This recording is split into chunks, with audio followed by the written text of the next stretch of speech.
So hello guys, आज हम लोग स्टार्ट करने वाले हैं एक सेशन इनलाइन स्केटिंग के ऊपर। सो बेसिकली उसके लिए जो सबसे इम्पोर्टेंट थिंग्स है वो ये है कि आपके पास एक ओपन एरिया हो, ठीक है, और कोशिश करें कि वो ओपन ग्राउंड जैसा एरिया हो जो लिमिटेड ना हो, ठीक है। और अवॉइड करें रूफटॉप या फिर टेरेस पे करने से, बिकॉज रेलिंग के बाद अगर आपकी स्पीड ज़्यादा रही तो इट में लीड टू एन एक्सीडेंट। उसके बाद अगर आप इनलाइन स्केट स्टार्ट करते हैं और आपको बैलेंसिंग में इश्यूज हैं तो आपके पास सम सॉर्ट ऑफ थोड़े रफ सरफेस या फिर कोई कारपेट या कुछ भी सिंपल सा यूज़ कर सकते हैं, क्योंकि डायरेक्टली अगर आप बैलेंस बनाने की कोशिश करेंगे फ्लैट सरफेस पे और या फिर टाइल्स या मार्बल जैसे बिल्कुल स्मूथ सरफेस पे तो वो थोड़ा कॉम्प्लिकेटेड होगा। तो स्टार्टिंग के टाइम पे आप कुछ इस तरह का चीज़ें इस्तेमाल कर सकते हैं जिसमें आप थोड़ा ईजिली होल्ड कर पाए, ठीक है। तो लेट्स स्टार्ट करते हैं। मैं स्केटिंग शूज़ पहन लेता हूँ।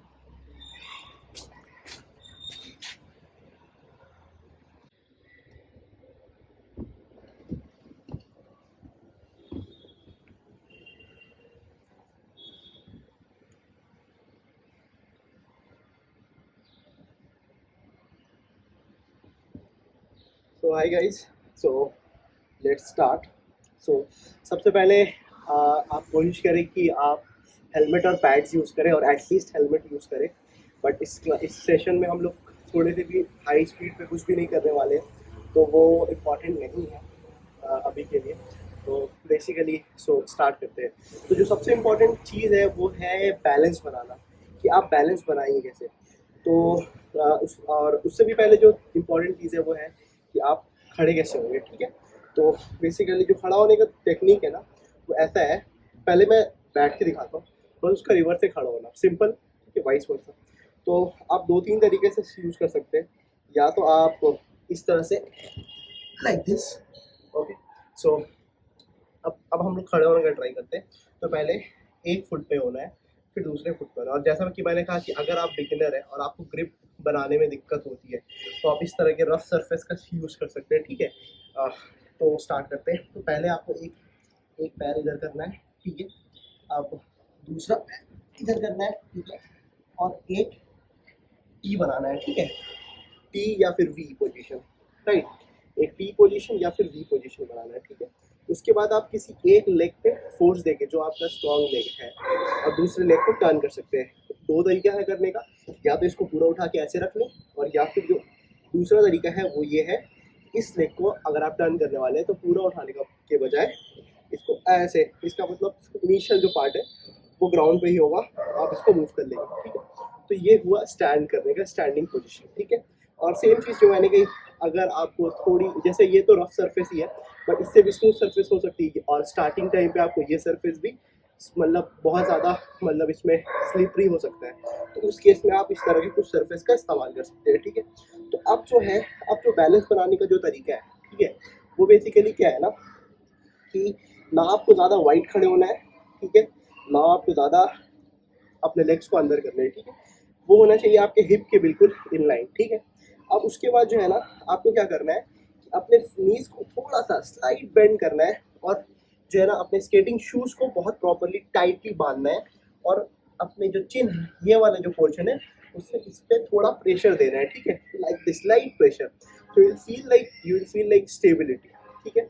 अब जब आप स्टेबल हो जाते हैं तब आप अपने लेग्स को मूव करने की कोशिश कर सकते हैं, जब आप स्टेबल फील कर रहे हैं, ठीक है। और अगर आप स्टैंडिंग पोजीशन में आगे या पीछे मूव हो रहे हैं तो इसका रीज़न ये है कि ये जो सरफेस है या तो इंक्लाइंड है, और या फिर आपके जो लेग्स है ना वो बिल्कुल स्ट्रेटली नहीं है, ठीक है। अगर आप अपने लेग्स को वाइडर रखेंगे तो आप आगे की तरफ एक पुश जनरेट करते हैं, और जब अपने हिल्स को यानी कि बैक से इस चीज़ को अगर वाइड करते हैं तो आप पीछे की तरफ एक पुश जनरेट करते हैं। तो उस पर अभी हम लोग बाद में आते हैं, पहले बैलेंसिंग पे आते हैं, ठीक है। तो ये जो है, अब क्या है, अब ये जो है, अब कुछ लोग क्या करते हैं कि हार्ड शेल बूट्स में क्या होता है कि आप अपने लेग्स पे ऐसे या ऐसे करके बेंड कर सकते हैं, बट ये नहीं करना है, ठीक है। बिकॉज लॉन्ग टर्म में या फिर आप जब सॉफ्ट बूट इस्तेमाल करेंगे तो ये चीज़ सही नहीं होती है। तो आपको बैलेंस बिल्कुल स्ट्रेट बनाने सीखना है, और बैलेंस कौन सा पोजिशन कर रहा है, फ्रंट वाला, हल्का सा चिन में प्रेशर देना है, और आपका जो लेग का नीचे वाला पोर्शन है वो आपके शूज़ को हल्का बैक की तरफ पुश करेगा, और ये जो चिन है हल्का फ्रंट में पुश करेगा, जिससे आपको बैलेंस मिलता है। अब देखिए, अब जब आप बैलेंस बना लिए, ठीक है ना, तो अब कुछ चीज़ें तो समझना है कि इंसान स्केटिंग करते हुए गिरता कैसे। तो गिरने का जो मतलब रीजन है वो होता है फ्रंट, बैक, लेफ्ट, राइट। इसमें लेफ्ट और राइट में गिरने की प्रोबेबिलिटी कम होती है, ठीक है, क्योंकि ये जो स्लाइड होता है ना, ये या तो फ्रंट होगा और या तो बैक होगा, तो उसमें इंसान गिरता है, ठीक है। जिसमें बैक में ये वाला गिरना ज़्यादा रिस्की हो सकता है अगर वो आपके हेड को डायरेक्टली हिट करे, ठीक है। तो उसमें गिरने का भी तरीका है, ठीक है, कि आप एग्जैक्टली कैसे मतलब कैसे प्रीफर्ड है गिरना, ठीक है। अगर आप फ्रंट में गिरते हैं वो कब होगा, जब आपकी व्हील्स ऐसे रोल हो जाते हैं, ठीक है, और आपके कंट्रोल से ज़्यादा रोल हो जाते हैं। वो कैसे होगा, वो ऐसे, ठीक है। तो ये फ्रंट गिरने का तरीका, ठीक है। तो इस पे आप बचा सकते हैं अपने आप को, ठीक है, अगर आप कम स्पीड पे तो, ठीक है। अब क्या है, और अगर आप बैक वेज गिरते हैं, ठीक है, तो ट्राई करें अपने आप को सिंगल साइड गिराने का, ना कि बोथ ऑफ द साइड, या फिर जस्ट अगर आप दोनों हिप्स के ऊपर डायरेक्टली गिरते हैं तो आपको ज़्यादा इंजरी हो सकती है, ठीक है। जैसे आपकी जो स्पाइनल कॉर्ड की लास्ट वाली हड्डी है उसको ज़्यादा चोटें आ सकती है और वो बहुत मेजर मतलब हो सकता है। तो कोशिश करें एक साइड में गिरने का। अगर आप बैक साइड गिर रहे हैं तो कोशिश लाइक दिस, ठीक है, और अपने आप को ऐसे फोल्ड कर ले ताकि कुछ फोर्स हाथ से भी आप बचा पाए, बिकॉज अगर आप डायरेक्टली ऐसे गिरते हैं तो ये बहुत डेंजरस हो सकता है, ठीक है। तो चलो, ये इंपॉर्टेंट चीज़ है जिसको ध्यान में रखना है। अब लोग कहते हैं कि भाई जब गिरूंगा, अगर पता चल जाए तो फिर गिरूंगा ही क्यों, लेकिन अगर माइंड में रहे तो मे बी मोस्ट, अगर आप बहुत स्लोली गिर रहे हैं तो आप चूज कर सकते हैं कि आपको किस डायरेक्शन में गिरना है, ठीक है। ओके, सो नाउ हम स्टैंडिंग पोजीशन ले चुके हैं। अब जो है, अगर आप के पास अवेलेबल है कोई सपोर्ट, ठीक है, जब आप मूव करना स्टार्ट कर रहे हैं, ठीक है, तो अब आप डायरेक्टली ऐसे तो मूव नहीं कर सकते। तो अगर आपको लगता है कि आपके पास कोई सपोर्ट अवेलेबल है, जैसे कि मेरे पास ये, ठीक है, तो आप इसकी मदद ले सकते हैं, ठीक है, और इस तरह इसको पकड़ करके एक बैलेंस बना सकते हैं, ठीक है। बट स्टार्टिंग के कुछ ट्राइज में ही ये करना है, बिकॉज लॉन्ग टर्म में आप इसको प्रैक्टिस करेंगे तो इट्स नॉट गुड, ठीक है, क्योंकि वो तरीका ही नहीं है, ठीक है।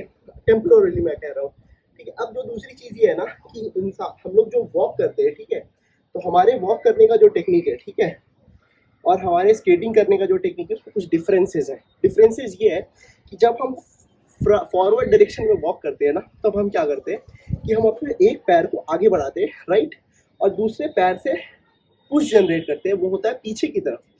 बट जब ये स्केट्स हम यूज़ करते हैं ना, जब तब क्या होता है कि जब हम लोग इसको पीछे की तरफ पुश करते हैं तो ये रोल करने लगता है, ठीक है, हमको फ्रिक्शन नहीं मिलता है, ग्रिप नहीं मिलता है, ठीक है, because rolling friction normal friction से कम होता है, ठीक है। तो अब यहाँ पे प्रॉब्लम क्या है कि हम लोग आगे बढ़ने के लिए जो पुश जनरेट करते हैं, जब हम इधर से आगे बढ़ते हैं तो इस पैर से जो पुश जनरेट करते हैं वो बैकवर्ड पुश होता है, राइट, जब नॉर्मली वॉक करते हैं।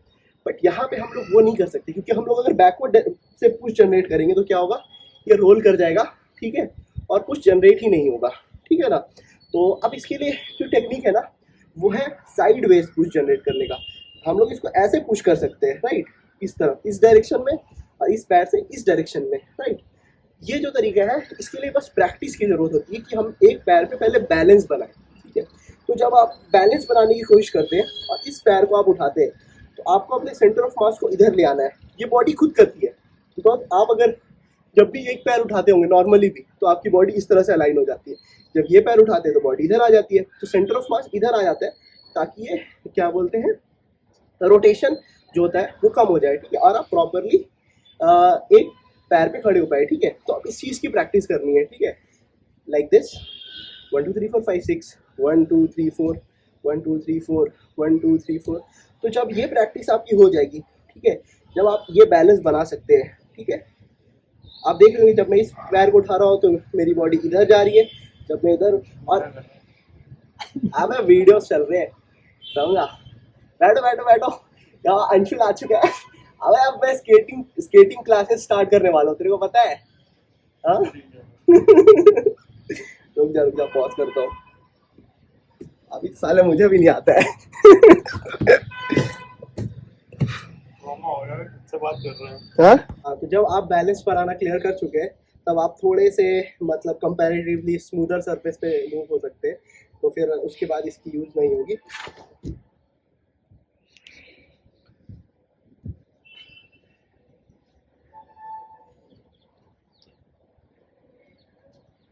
जब आप किसी स्मूदर सरफेस पे है तो आपको अपने लेग्स को बिल्कुल स्ट्रेट अलाइन करना है, बिकॉज जब आप आउटवर्ड अलाइन करते हैं तो आप आगे की तरफ मूव होते हैं, और जब आप इन मतलब मीन्स हिल्स को अगर आउटवर्ड अलाइन करते हैं तो आप पीछे की तरफ मूव होते हैं लाइक दिस, ठीक है। और अगर आप अपने टोस को अगर आउटवर्ड अलाइन करते हैं तो आप आगे की तरफ मूव होते हैं, ठीक है।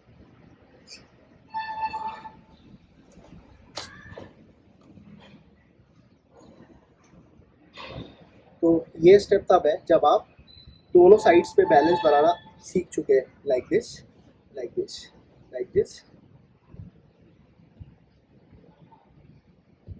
और हमेशा ये याद रखना है कि आपको अपने चिन से शू को फॉरवर्ड पुश करना है, तभी वो स्टेबल रहेगा, ठीक है।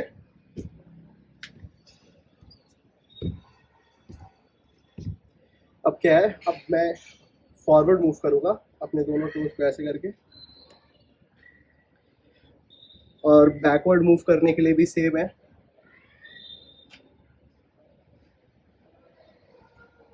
बस हम लोगों को अपना जो हिल है उसको आउटवर्ड रखना है लाइक दिस, और जब स्लो डाउन होना है तो अपने टोस को आउटवर्ड कर देना है, ठीक है। तो ये है बिल्कुल बेसिक स्टार्टिंग, ठीक है।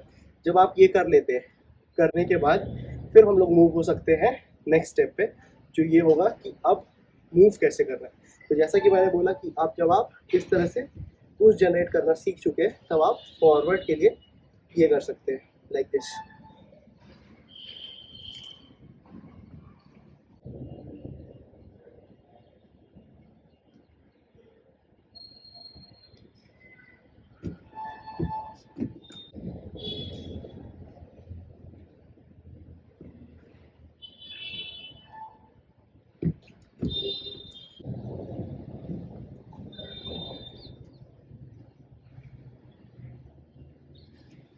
तो ये रहा बिल्कुल बेसिक स्टेप्स, ठीक है। अब जो नेक्स्ट क्लास मैं अपलोड कर रहा हूँ उसमें मैं मूव करने के बारे में और टर्न्स के बारे में बताऊँगा, और फिलहाल आप यहाँ तक प्रैक्टिस कर सकते हैं। और उसके साथ जो सबसे इम्पोर्टेंट पार्ट है यानी कि ब्रेकिंग, एग्जैक्टली आपको ब्रेक करना कैसे है। तो एक ब्रेकिंग का जो तरीका है वो तो बहुत सिंपल है कि अगर आप अपने लेग्स को स्ट्रेच कर लेते हैं तो आप ब्रेक कर सकते हैं, ठीक है, लाइक दिस। अगर आप अपने लेग्स जैसे आप ये मूव कर रहे हैं और अगर आप इसको ऐसे स्ट्रेच करते हैं तो आप ब्रेक कर सकते हैं, ठीक है। बट जब आप ज़्यादा स्पीड पे या फिर टर्निंग्स पे तो तब ब्रेक करने का टेक्निक अलग होगा, ठीक है। तो वो सारे हम लोग नेक्स्ट सेशंस में कवर करेंगे। तो फिलहाल के लिए आप ब्रेक करने के लिए क्या कर सकते हैं, जब आप आगे मूव कर रहे हैं तो अपने लेग्स को इनवर्ट करने की कोशिश करें तो आपकी स्पीड अपने आप कम हो जाएगी like this. Got it? So thank you for joining me in this session. See you in next video. Thanks.